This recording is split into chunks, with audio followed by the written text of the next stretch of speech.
Does effective protest have to be disruptive and noisy? Are trigger warnings really needed? We're off to Ecuador and Bahrain today. This is the People's Countryside Environmental Debate podcast, and we don't talk about the countryside like we used to. You, the listeners, send in questions, and we try and explore topics to encourage you to explore that you may be not an expert on. It's okay not to know. Anyway, I'm Stuart the Wild Man Mabbott. My job is making in the environment, whatever it is to near you, part of your daily life. Now, the countryside can be different all over the world. In the UK, where we're based, it's green. In Australia, it can be all sorts of different brown colours. Well, who's that jumping in there? Jumping in straight away. Sorry. While in Ecuador, it's going to be very different, and in Bahrain, it'll be very different as well. This person who's jumping in is also shuffling around in his chair. If you can hear that, is William Mankala, the other co-host of this podcast.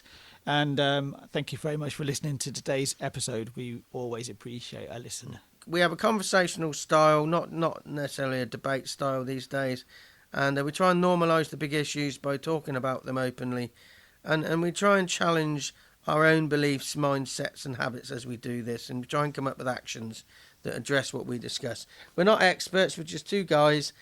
We don't see the questions until we press record, and we just explore it from probably the same starting point as many of our listeners. So who's the first question from, William? It is from Imelda from, now how did you pronounce this? Pichincha in Ecuador. Yeah. We sometimes will see maybe a few phrases and questions phrases in the question, but that's about it. Phrases and words, but we are pretty much clear straight into this, aren't we? Yep. So the question is: does effective protest have to be disruptive and noisy? This is a question we've had in a different vein, in very different forms. Does it need to be disruptive and noisy? I think protest always has to be disruptive, but doesn't have to be noisy to be disruptive. Does it always have to be disruptive? I think it does. I think it does, yeah. Maybe that's just my idea of what... Is there any protests out there you think were effective but weren't disruptive? I mean, art can be a form of protest. But it can be disruptive to your thoughts, can't it? Okay, yeah, interesting. So it's not just about a matter of disruptive as in it stops traffic on the road. It can be disruptive in many different ways. So you're saying protest doesn't have to be noisy, but if disrupting people's thinking, that could make then their internal voice noisy. Can you get away from noisy protest or disruptive protest?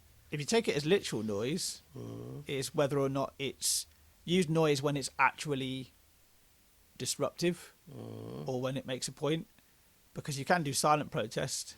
If a protester is there protesting on their own and there's nobody there to hear it, does it make a noise? Let's go back to listen to a previous podcast to understand that. Two previous episodes, I think, for that one. Yeah, maybe there's. I would say what's at play for me is this is my perception of what actual protest is. So what is protest? You can protest in the most obvious way, which is loud and brash and banging drums on the street, right? That is a form of protest. But a protest can also be a silent protest, where a group of people decide to boycott something silently. They silently walk away. If the authorities then come down hard on the silent protest noisily, some people would argue that protest is still noisy, but it's the people who are trying to clear the protest away that's making the noise. Or if you think about the Just Up Oil protests, the ones that are just silently sitting in the street. All the horns and that. It causes noise, but they're not making noise. But they're not making the noise themselves. It's the disruption and the annoyance for other people. Would you rather protest be disruptive and not noisy than disruptive and very noisy? Have you ever been on a protest? I've never been on a protest. I've been near a protest. I was in Lübeck in Germany this year, and there was a farmers' protest, and I thought that was it seemed to be at least effective in the sense that it was very visible. It was just basically the tractors driving around a particular set of roads just to cause, because Lübeck is pretty much on an island, It's not in a lake. It's just surrounded by water. So it's like a river running both sides of it, and it's in a medieval city. And it was like this protest wasn't. It was picked. It was chosen in this location because it meant one route into the city, one main route into the city, was completely blocked. Was it effective though? Is the question. It was noisy, because it was basically farmers in their vehicles and the various types of vehicles, from the smallest to the largest. I mean, there was a combine harvester, I seem to remember, sort of thing. It was bloody huge, Oh, we've got an explicit episode. We needed one. So yeah. Do you think? Yeah, I don't know. I'm struggling to think of a protest that hasn't been dealt with noisily by the authorities. Well, what about? Go on. Sorry. If somebody's doing a silent protest, that protest could easily be overlooked. But when the authorities come down hard on that silent protest and make a lot of noise, it's harder to overlook. Is there a way of reacting silently? But what about Greta Thunberg's original protest? That was very quiet, wasn't it? Her school strike protest, when it was just her. When it was just her, but it was almost... But it wasn't a loud, noisy protest, was it? No, but was the reaction to that loud and noisy? Well, it has been since, hasn't it? Well... Since, but not at the time, yeah. So it draws more attention to it. But it also depends on what you think about the word noise and what does noise mean. Is noise just more talking about it, or is it actual volume? A good protest for me is a noisy banner walking down the road, and nobody can ignore you. But that's a very blinkered way of thinking about protest. You can protest in so many other ways. You can be more, like I said, you can do a silent protest. You can do a silent vigil. There is one guy who sort of like stands in the middle of Oxford, and he's got these sort of banners that he holds up about protesting about various personal things. And I wonder if that's ever really that effective, because he doesn't seem to do much else other than that. But nobody's necessarily reacting to it. But if the authorities came down hard, made a lot of noise, it would draw more attention to him, and it might. So, advice to authorities is maybe if you want to water down a protest, water down your reaction to it. Maybe, I don't know. Yeah, exactly, and it's maybe. But we'll just read that question out again and see if anything else resonates. But so Imelda's question. Was does effective protest have to be disruptive and noisy? An action, I'd say, is just have a look at protests and see a lot of their success comes from how the opponent reacts. So maybe see how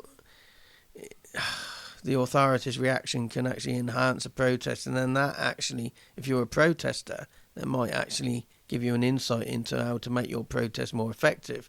Yes. Well, the reaction of those who have the power to make the decisions, or the power to change what's happening, because that's generally what you're asking for with protests. Is you're asking for a change. Yeah. And my action is to think about yourself in some ways as if you're passionate or interested about a particular thing. Stuart just gave me a funny look there because he really just despises the word passionate. But if something really moves you and you want to do something about it, you're now an activist. You become an activist, and that is a form of protest. Activists are not just one type of stereotype. It's like anything, but activists are all sorts of people, and they have a wide variety of skills and ways of protesting, and this is challenged. I like your question, Imelda. I appreciate your challenge because it's challenging how I look at protest myself, and reminding me that protest isn't just banging drums and walking down the street. And I'm person coming to my mind is somebody I know. Well, she's passed away now, so I knew her, but she was a compulsive protester, and it was sort of like she actually made her life quite, I don't know, chaotic, because she was always, counteracting, and just calm down now and again. You don't have to. And I'm always rebellious, but she was always resistant to anything. Yes. And it made her inconsistent. So if you're going to be a protester, you're an activist, also give yourself a break as well, because it's not good to always think in that way. There was a politician, and I can't remember. I'm trying to remember. It might have been Tony Benn, actually, that said there was two types of politician. And I think this is relevant to what you were just saying. There are those that are signposts, and there are those that are weather vanes. A weather vane will go with the wind and change their policies and change their stance, however the weather is at the time. Whereas a signpost will just point in a certain direction. And they're the people that you want.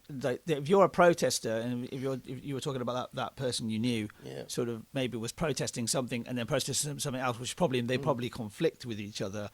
It kind of like they're protesting they're just protesting for the sake of protest. They're a disruptor. Yeah, that's not a way to protest. Protesting should be, this is what I believe in. You know, you can. This is another thing as well. You can agree with a politician on the other side of the aisle to you. You can agree with somebody who's politically different to you. If you're a liberal and you've got a conservative in the room and they say something you agree with it, because what you might actually find is you might actually find some common ground. Yeah, you might not agree with each other entirely. I remember. And you shouldn't agree entirely. No, absolutely, and that's where compromise comes from. I'm trying to remember the American. He was a Republican. Was it McCain? John McCain? Yeah, there was a John McCain, yeah. John McCain, he died quite recently, and Obama was at his funeral. President Obama was at his funeral.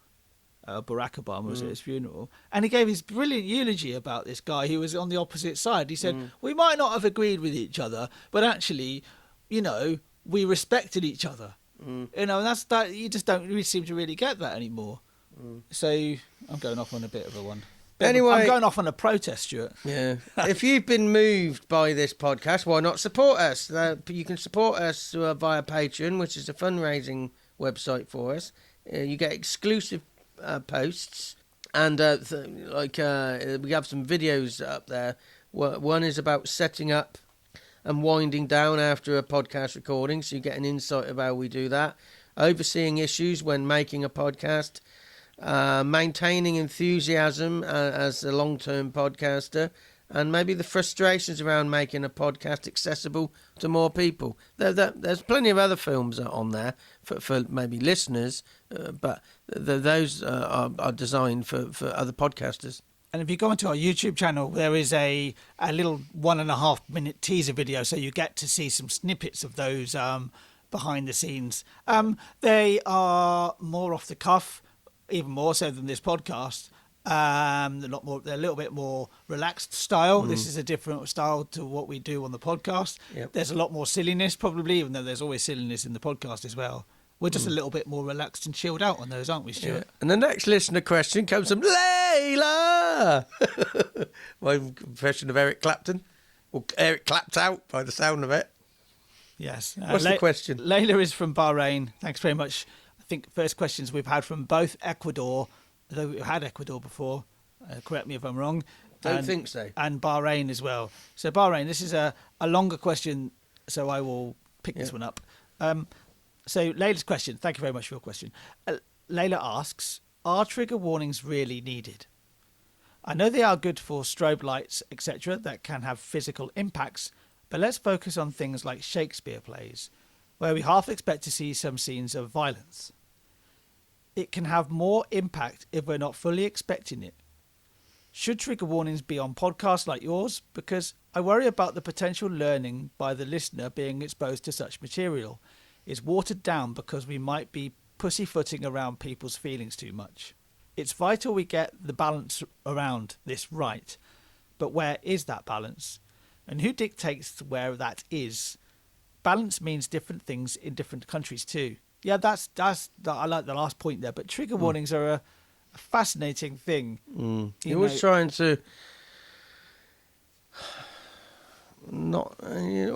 to placate people and stuff, and that balance, as she says, is right. I think this is one of those questions we go from the top. Are trigger warnings really needed? Sometimes, yes, because she goes on to say they're good for strobe lights, people with epilepsy and other aspects. There are some people who are emotionally distraught when they listen to something, so they might Yeah. need a trigger warning. Yes. But you know, there's always somebody who is at risk. But just because you've said something and somebody reacts in some way who are vulnerable, they could have reacted in on anything in their life, and it doesn't mean you're remiss of saying something. And the person who's reacting badly, it doesn't mean that they shouldn't. But it's sort of like it's an unanswerable conundrum at times. Yeah, trigger warnings happen also in different varieties as well. I was just thinking of when I go to I see many films. I work for a cinema, so I see so many films. And before the film starts, you have the certificate page, and it will tell you, it'll give you a certain certificate of usually age range. So it's PG 12, 15, 18, and underneath it, it'll give you some idea of why it's been given this particular thing. One of my favourites is mild peril. Exactly, as mild peril. Mild peril. Is that a real thing? Yeah. Peril of what? Yeah, but mild peril or mild strong language is another one. Seems like an oxymoron to me. But so those, I think they're useful. Because then it might prepare you for what's going to happen in the film. But you're already sat in that cinema. So Mild peril. yeah, mild peril. Yeah, exactly. But trigger warnings. No, I think trigger warnings are trying to just they're acknowledging that somebody who's going to watch that is going to have an issue with it and is going to be potentially triggered by it. But I like Layla's point of you should be able to go into something and not and be shocked by something as well. I saw a film By the unexpected. By the unexpected. I saw a film recently. I won't say which film it was because I don't want to put people off of it because I think it was a decent film. But it had all the, it was a PG, I believe, or a 12. I think it was a 12 actually, and it had all the stuff at the start, you know, the sexual references and that type of thing, because it has a list of about 2 or 3 different things. And the first scene was almost like one of the first scenes was somebody getting their head literally hacksawed off, and I was like, I wasn't expecting that. Even from the actual trigger warning at the start, they're not really a trigger warning, but they kind of give you an idea of what was in the film. I wasn't expecting that, and it woke me up at the start of the film. I was like, I did not expect this to be here. So actually, it's good to have that. It's good to have that shock. But I think what the trigger warning is looking to stop is to stop people who are really going to be properly triggered by it. But I think what's as important, and in some instances more important, is you offer support at the end of people who may have experienced certain things. You say, you know, you can turn to this to support, because I do like Layla. Oh, Eric Claptout's back. But she says Shakespeare plays where you are half expecting to see scenes of violence. Yes. If we can have more. It can have more impact if we're not fully expecting it. So, yeah, there is some violence in Shakespeare plays. Oh, well, some violence. And, have you seen any Shakespeare? Yeah. But the thing is, it's sort of like many Shakespeare plays I've been to, I have no concept of the story. And actually, I've enjoyed the unexpectedness of the violence and the other emotions that come through. Yes. And I think if I was expecting it, I wouldn't just sit different in the chair. I think I would just view it different and process it different. So yeah, it's a whole quagmire. We use trigger warnings. We do, and we could probably use more, but then some people say we could use less. So I think you have to care about your audience, and even if you don't use trigger warnings, you need to offer support in there as well. it is, for us, the trigger warning is there when we're going to talk about something that's quite sensitive, very sensitive. Suicide has been a good example of that. It's a very emotive subject and very personal to some people. Yeah. And it's like, that's why we give a trigger warning. I think when trigger warnings are given maybe it's this whole idea, there could be a bit of great white noise almost with trigger warnings. Yeah. Like if it's always there, then people are going to switch off from it. Yeah, wouldn't even notice there's a trigger warning. Won't even notice because they're just going to, and also it can put, and also trigger warning can put people on edge.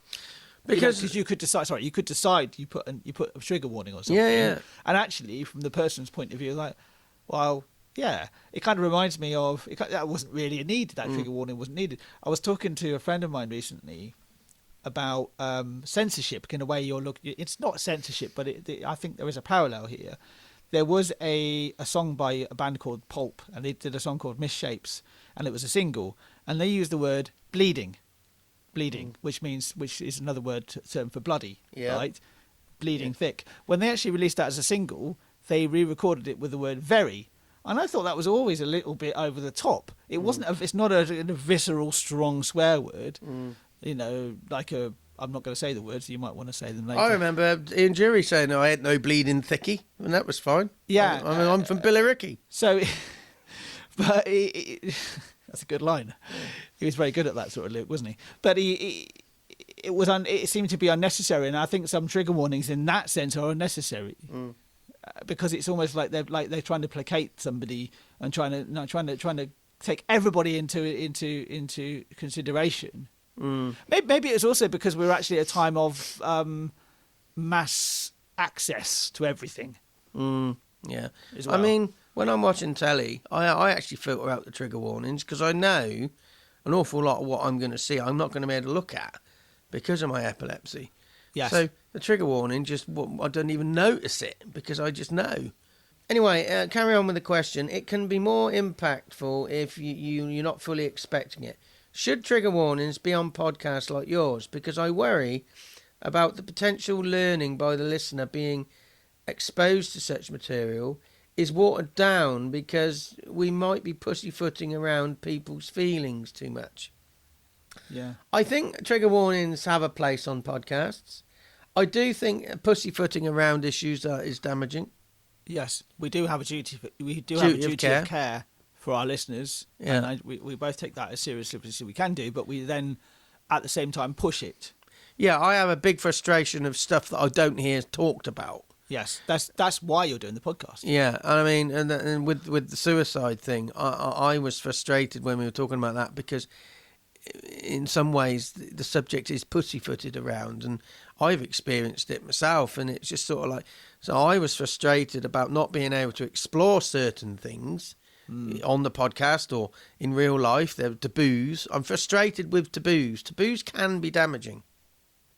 Yeah, because you don't confront it, you don't even talk about it. Just gonna have a sip of tea. Indeed, yes. The final part of this question from Layla. It's vital we get the balance around this right, but where is that balance and who dictates where it is? Balance means different things in different countries too. Yeah, who dictates it? Where's the balance? You have to judge it each time. And the person who dictates where the balance is the person who's actually creating that material. And what was suitable 10 years ago might not be suitable now. Yeah, it reminds me of the go back to this film certificate thing. There was an animated version of Watership Down released in the early 1980s, and it's just been changed from U, which is universal. So that means U is the idea. U is like anybody can watch it, and nobody's going to be disturbed by it. And it's been upgraded to PG. And I've always and that's parental guidance. So basically, somebody who is of age as an adult makes the decisions for the children in the room. Is this going to be suitable? Is it not? Right? Two things. One, I watched a 15 film when I was 10, and there was Jamie Lee Curtis' boobies were wobbling around on the screen at one point. True story. And the other one is like, this film should have always been a PG. This Watership Down should have always been a PG because it was flipping graphic. However, because it was a U, and it traumatized quite a few kids, I think, in some ways. But I think it also shows the real grim reality of humans' effect on wildlife. It was remade recently, wasn't it? It was much darker. I never watched. No, I think it was watered down. No pun intended. The original was really quite graphic. Yeah. There was bits where there's one where I think one of the rabbits is called Fiver. Continually has premonitions about blood coming down the field. and it was just literally a premonition of this human development on their Warren, and it's really graphic. And I was absolutely terrified by it. And my peers, my friends that I know are roughly about the same age as me, had exactly the same feeling. And I said, well, that's good though, isn't it? It's what Layla's saying here. Is that's the whole idea of, you might not be exposed to this sort of thing. And the last point was balance means different things in different countries. We can only imagine. Yeah. Yeah, absolutely. But where's the action? And let's bring it round to an environmental angle. Trigger warnings when we're facing the environmental crisis. We shouldn't water down it's not good to be constantly dystopian in your messaging, but we shouldn't water down the challenges we face. Shouldn't pussyfoot around it. And I would check now and again yourself. Are you pussyfooting around things with people around you? And are you pussyfooting around things in your own mind? That's a good action. Leave it at that. So we've had Eric clapped out. He's been on. Layla. We've had a number of other people, so we'll be back soon.